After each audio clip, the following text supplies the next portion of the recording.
My name is Mina Calder, 32 years old. But this story begins long before that, back when my parents still believed love could be measured in tuition fees and birthday gifts. I grew up in a quiet suburb of Ohio, in a beige two-story house that always smelled faintly of lemon polish and tension. My father, Thomas, managed a team at an insurance company. He spoke in policies and percentages. My mother, Linda, was an accountant, her world ruled by neat columns and balanced sheets. And then there was my older brother, Jason, the golden boy, 3 years ahead of me and always bathed in a kind of invisible spotlight. When Jason turned 16, they handed him a brand new Ford, complete with a bow on the hood. When I turned 16, I got a lecture about independence and a job application for Target. I worked summers stocking shelves while they vacationed at coastal resorts, the family photo albums filling with smiles I wasn't part of. Those summers I spent instead with Grandma Dorothy in a neighboring state. Her cottage smelled like lavender soap and warm bread. She'd hand me gardening gloves and say, "Roots need patience, just like people."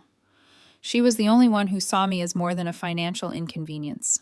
When she spoke, I listened, because she made even silence feel like a gift. Years later, when I told my parents I wanted to study web design, it felt like stepping off a cliff. I still remember that dinner, the clink of silverware, my father's eyebrows folding into disdain. "Web design?" he repeated, as if I'd confessed to joining a circus. "That's not a real career," my mother said. "You should study finance, something stable." Jason snickered. "Good luck being unemployed, Mina."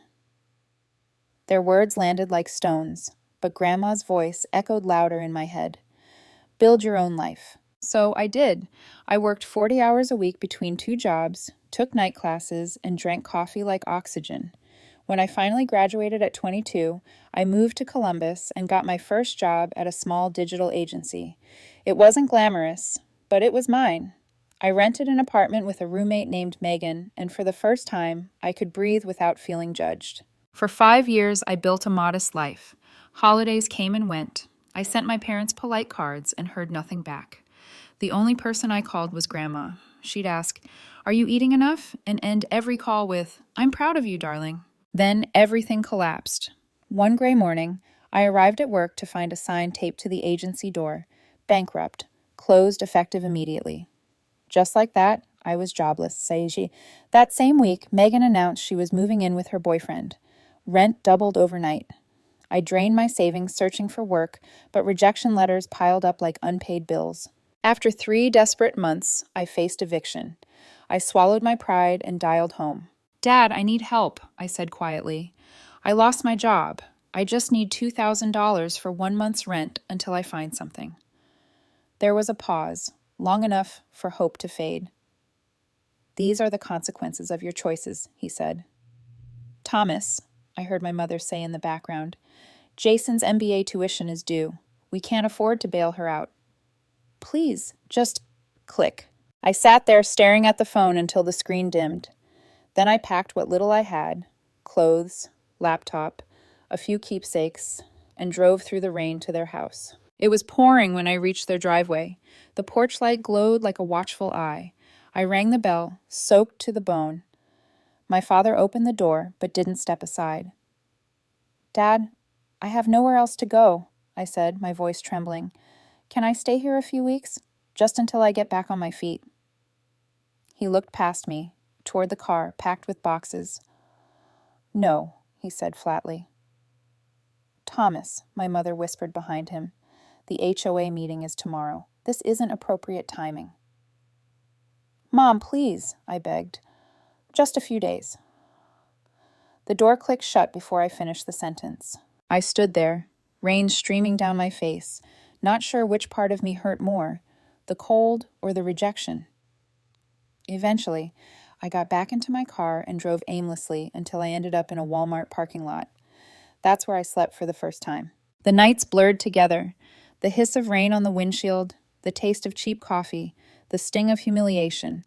I showered at Planet Fitness with a day pass and filled out applications at coffee shops. One afternoon at Starbucks, I heard someone say my name. "Mina?" I looked up and saw Carla, a girl from high school. She looked at me carefully, reading the exhaustion on my face. "You okay?" she asked. And that was it, the question that cracked me open. I started crying, right there between frappuccinos and laptop chargers. Carla didn't hesitate. "You're coming home with me," she said. She fed me, gave me clean clothes, a spare bed, and, more than anything, dignity. The next morning, she made a few calls. Her boyfriend, David, owned a design studio. "He's looking for a junior designer," she said. "You'll interview today." At David's office, sunlight streamed through tall windows. He flipped through my portfolio in silence, then smiled. "You start Monday. It's not big money, but it's honest work." I nearly cried again. 2 weeks later, he called me into his office. "You've got talent, Mina. I'm giving you a raise." That same evening, my phone rang. The number belonged to Margaret, Grandma's neighbor. "Your grandmother's in the hospital," she said softly. "She's asking for you." My hands trembled. I borrowed Carla's car and drove 3 hours straight. When I reached the hospital, Grandma looked impossibly small in the white bed, but when she saw me, she smiled. "My sweetheart," she whispered. "You came." "I'm here," I said, taking her hand. "I tried to call you back," she said, "but I got sick so fast." "Don't worry about that." We talked for hours, about my father before he hardened, about the life she'd lived in that cottage, about the wildflowers she wanted replanted in spring. On the third day, she asked me to open the drawer beside her bed. Inside was a thick envelope. "Take it," she said. "The keys and deed to my cottage. It's yours now." "Grandma, no," I said. "You'll get better." She smiled faintly.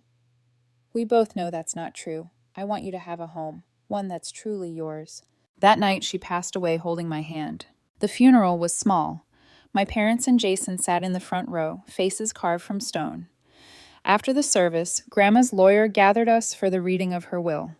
The air in the conference room felt heavy, like waiting for a storm to break. He began, "To my granddaughter, Mina Calder, I leave my cottage, all furnishings, and my savings account." For a moment, no one breathed. My father's jaw clenched. "This is unacceptable." My mother's voice rose, sharp and brittle. "That house should be ours by right," Jason muttered. "You manipulated her, didn't you?" The lawyer cleared his throat. "The will is legally binding." My father pointed at me. "You poisoned her against us." "I visited her," I said quietly. "You didn't." The silence that followed was suffocating. They stormed out, slamming the door so hard the blinds rattled. I stood there alone with the envelope in my hands, my pulse drumming like distant thunder. And even as I felt the first flicker of triumph, a chill ran through me, because I knew my family well enough to understand one thing. They would come from whatever I'd been given. When the will was finalized, I drove to Grandma's cottage with the keys still warm in my hand. The air smelled like pine and dust, like time waiting to be restarted. The front door creaked open, revealing the same floral wallpaper I remembered from childhood. The house felt small but alive, the kind of space that carried voices in its walls. I spent my first night there on an old couch, wrapped in one of Grandma's quilts. I cried without shame. Grief and gratitude don't cancel each other out. They just take turns holding your chest. In the following weeks, I began cleaning, repairing, repainting. Every nail I hammered was a prayer. Every wall I scrubbed felt like rewriting my past. By day, I freelanced for David's studio remotely. By night, I sanded floors and fixed leaky faucets. Carla helped me paint the kitchen, a soft sage green. "Feels like hope," she said. It took months, but the cottage transformed. The garden bloomed again, wildflowers spilling over the fence, just as Grandma had wanted. I started sleeping soundly for the first time in years. The cottage wasn't just a roof, it was proof that love could outlive cruelty. Around that time, one of my freelance clients introduced me to Ryan Anderson, a quiet man who owned a local bookstore. His place needed a rebrand, new logo, new signage, new life. We spent long hours discussing fonts and colors, trading stories between coffee refills. He had the kind of calm that didn't need to be loud to be strong. When the project ended, he said, "You made my store feel like a story people want to enter." I smiled. That's the goal. We stayed in touch, our conversations stretching beyond design. Sometimes he'd stop by with a box of pastries. "Fuel for the artist," he'd say. Months passed. My small side projects grew into real clients. One day, David called. "You've built something special," he said. "It's time you start your own studio. You've earned it." So I did. I registered Horizon Creative, setting up my office in the cottage's converted garage. What began as a spare room became a world of its own. Soft lighting, sketches pinned on corkboards, the faint hum of ambition. 5 years slid by like brushstrokes, quiet, deliberate, filled with purpose. I hired 3 employees, small but talented. Horizon had steady clients and a solid reputation. The cottage glowed with life again. Then one morning, my phone buzzed with a message that made my stomach tighten. Jason. Hey, Mina. I heard you're doing great. Would love to reconnect. We're family. I stared at the screen, feeling old instincts stir, curiosity battling caution. Against my better judgment, I called him. What's this about? I asked. Just family, that's all. We'd like to visit, see the place Grandma loves so much. He sounded rehearsed, like someone reading lines off a script. Fine, I said finally. One afternoon, a few hours. Great, he replied too quickly. Mom and Dad will come too. By the time I realized what he'd said, he'd already hung up. On Saturday, their car pulled into the driveway. I watched from the kitchen window as they stepped out, moving slowly, eyes scanning every inch of the place as if assessing property value rather than memories. Wow, my mother said, walking through the door. You've really fixed it up. It's charming. It's home, I said. Lunch was polite at first. Sandwiches, light jokes, fake laughter that didn't reach the eyes. Then my father cleared his throat, that corporate tone slipping back in. Mina, this house is quite large for one person, don't you think? I like having space, I replied evenly. What your father means, my mother interjected, is that families should be together. We've been thinking, maybe we could move in. Help with the upkeep. I set down my fork. Move in? Jason leaned back in his chair. It's practical. I could set up my business in your garage. Mom and Dad could take the master bedroom. You'd still have the guest room. I laughed, short and disbelieving. You're serious? We're family, my mother repeated. Family? I said, voice shaking now, like when I called from my car in the rain, begging for help.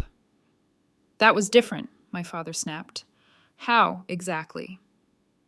Silence. I stood up, chair scraping the floor. Get out. Mina, don't overreact. I said get out of my house. My father's face reddened. You'll regret this, Jason smirked. You always do.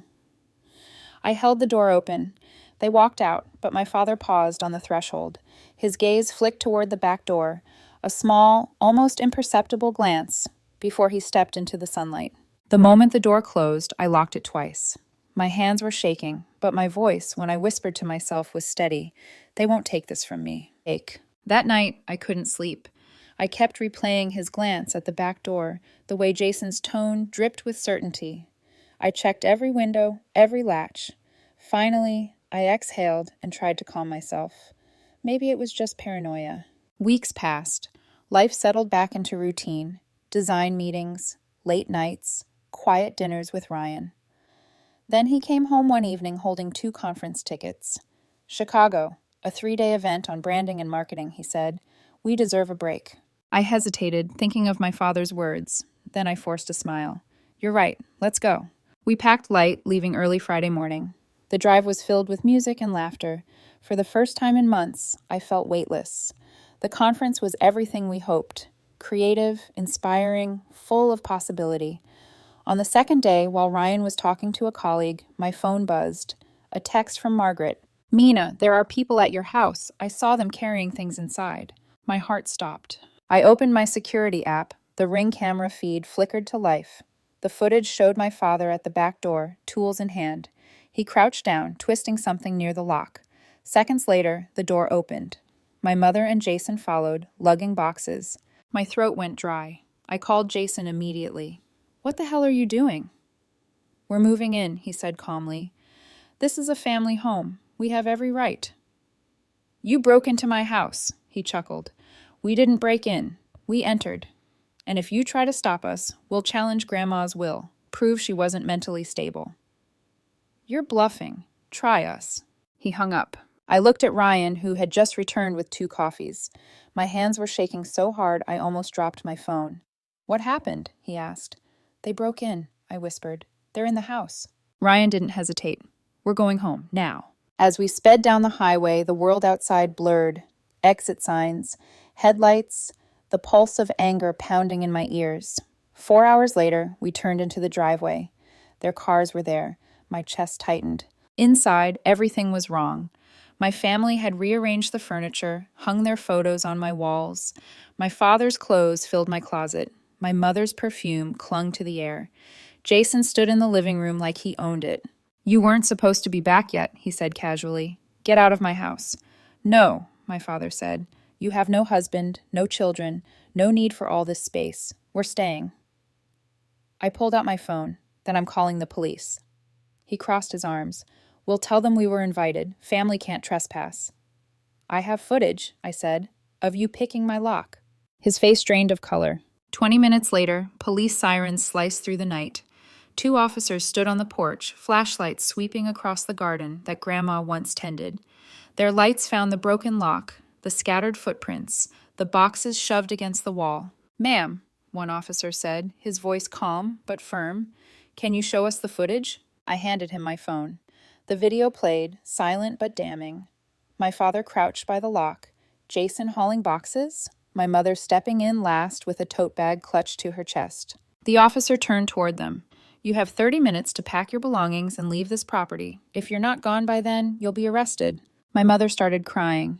"We have nowhere to go." "That's not my problem," I said. Jason's eyes burned holes through me, but he said nothing. My father's jaw worked like he was chewing a confession he'd never spit out. They packed in silence, filling suitcases with the entitlement they'd lived on for years. When they finally left, the police stayed until the cars disappeared down the road. I closed the door and leaned against it, the house trembling around me. Ryan put a hand on my shoulder. "You did the right thing." "It doesn't feel right," I whispered.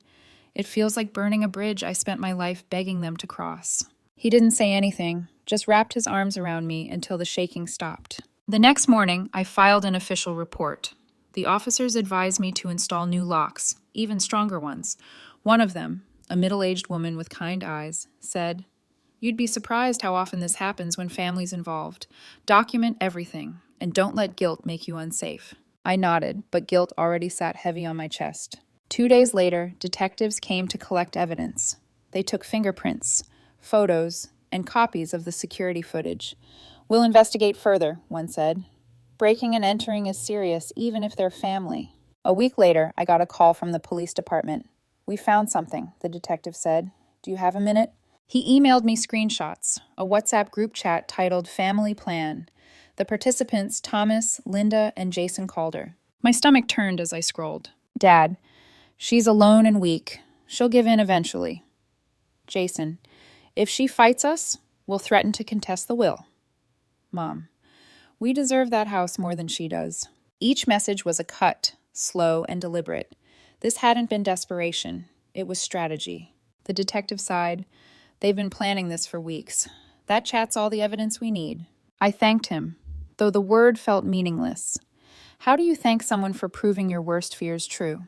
3 weeks later, there was a court hearing. The room was small, sterile, and packed with unspoken things. My father and Jason stood on the defense side, their lawyer murmuring rehearsed regret. My mother sat behind them, wringing a tissue into confetti. The judge reviewed the footage, the chat messages, and my statement. "This was premeditated," she said. "A family dispute does not excuse criminal behavior." My father tried to speak, but his lawyer pulled him back. Jason glared at me across the room. For a moment, I saw the brother I used to follow around the yard, back before resentment replaced love. That memory hurt more than any insult. Both men accepted plea deals. Guilty to breaking and entering, suspended sentences, 1-year probation. The judge also approved my request for a 2-year restraining order. They were forbidden to contact me or come within 500 feet of my home or workplace. When the gavel struck, it sounded like a door slamming on the past. After the hearing, my mother lingered near the exit. Our eyes met briefly. I expected anger. Instead, I saw something worse, shame. She didn't speak. Neither did I. That night, I drove back to the cottage alone. The air was still, too still.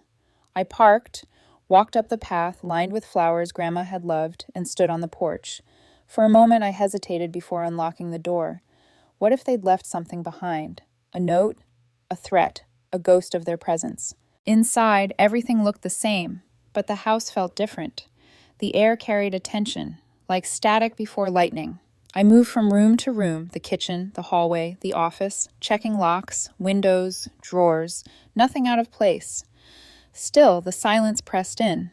Ryan called from his apartment across town. "You home safe?" "Yes," I said. "The house feels empty." "Empty can be good," he said softly. "It means it's finally yours again." I hung up and stood in the darkened living room, staring at Grandma's old photo on the mantel. Her smile gentle, unbothered by the chaos she'd left behind. "Was it worth it?" I whispered.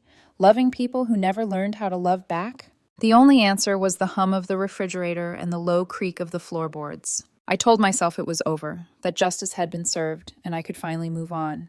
But as I turned off the lights and headed toward my bedroom, a gust of wind rattled the back door, the one my father had broken through. The sound made me freeze. I stared at it for a long time, heart thudding, before forcing a laugh. "Just the wind," I murmured. Still, I checked the lock twice. Then I whispered, "You don't get to come back." But deep down I knew, even with the locks changed and the restraining order signed, ghosts don't always need keys. The months after the trial passed quietly, almost too quietly. The kind of silence that used to feel lonely now felt sacred. I worked, I slept, I healed, one small, ordinary day at a time. Horizon Creative grew faster than I'd expected. Clients referred more clients. My team expanded. My name began to circulate in local business circles. The same voice that had once begged for help in the rain now spoke with steady confidence in boardrooms and branding meetings. Ryan became my anchor through it all. He never tried to fix the past. He just stayed close enough that I stopped needing to look over my shoulder. Some evenings, he'd bring dinner and sit beside me in the garden, the air filled with the faint hum of cicadas. One evening, as the sun dipped low and turned the cottage walls gold, he reached into his pocket and knelt on one knee. "Mina," he said, voice trembling just enough to make me smile, "you've built everything from ashes. You turned pain into beauty. Will you marry me?" For a second, the world tilted. The same porch light that once illuminated my exile now glowed over a new beginning. I said yes through tears that felt lighter than any I'd cried before. 6 months later, we were married, right there in Grandma's garden. Just friends, colleagues, a few neighbors, no parents, no Jason. As I walked barefoot down the path lined with white flowers, I could almost feel Grandma's presence in the wind. It was small, quiet, and perfect. After the wedding, I returned to work with new energy. Horizon Creative landed a major contract. Ryan's bookstore, now thriving, became a hub for artists and readers. We talked about expanding, about maybe buying the small property next to the cottage. Life felt full again. Then one afternoon, a letter arrived in the mail. No return address, just my name written in shaky cursive I hadn't seen in years. My heart skipped. I recognized it instantly. My mother's handwriting. I almost threw it away, but curiosity, or maybe forgiveness testing the door, made me open it. It was several pages long. She wrote about everything, how she and my father had lost their house, how he'd been fired for ethical violations, how Jason had gambled away his savings in failed cryptocurrency schemes. She said she finally understood what she and Dad had done, how their obsession with appearances had hollowed the family from the inside. She wrote, "I don't expect forgiveness. I just want you to know I finally see what I refused to before, that you didn't abandon us. We abandoned you." By the time I finished reading, the paper was damp with tears I hadn't realized I'd shed. I sat for a long while, then wrote a short reply. "I acknowledge your apology. I appreciate that you see what happened for what it was. But I can't let you back into my life yet. Maybe someday, maybe never. I need to move forward without reopening old wounds." I mailed it the next morning and didn't hear back, and somehow that silence felt peaceful. A year later, everything changed again, this time for the better. I found out I was pregnant. Ryan and I laughed and cried, all in the same breath, holding each other like two people who couldn't believe how far they'd come. We started preparing the nursery in what used to be Grandma's sewing room. I painted the walls a soft cream color and placed her old rocking chair by the window. Sometimes, when the baby kicked, I'd rest my hand over my stomach and whisper, "You'll grow up knowing love, not fear." Then, one quiet Sunday afternoon, I was in the garden planting new flowers, the same ones Grandma had loved, when my phone rang. Unknown number. I hesitated, then answered. "Mina," a familiar voice said. It took me a moment. "Mom?" Her voice was calm, softer than I remembered. "The restraining order expired last month. I just wanted to call and say I'm happy for you. I heard you got married, and that you're expecting a baby." I stood frozen, the phone pressed against my ear. "How did you know?" "Small towns talk," she said gently. "I'm not asking to be part of your life. I just wanted you to know I'm proud of you. You built something beautiful." I closed my eyes, the sunlight warm on my face. "Thank you," I said quietly. "That's all I wanted to say," she replied. "Take care of yourself, Mina." She hung up before I could answer. I stayed there, motionless, the garden spinning with color around me. Part of me felt sadness, the old ache for the family we might have been. But beneath that, deeper and stronger, was gratitude. Gratitude for the life I had built, for the peace I had fought to protect. Ryan came outside carrying 2 glasses of lemonade. "Everything okay?" I nodded. "Yeah, it's just strange how closure can sound like goodbye." He smiled softly. "Sometimes that's what it needs to be." I looked around the garden. The same soil that had once held Grandma's roots now cradled new life. I knelt down, pressing a small seedling into the earth. The air smelled like rain and beginnings. This was my home, my family, my future. Everything I had worked for, everything I deserved. And for the first time, I didn't feel alone, just whole.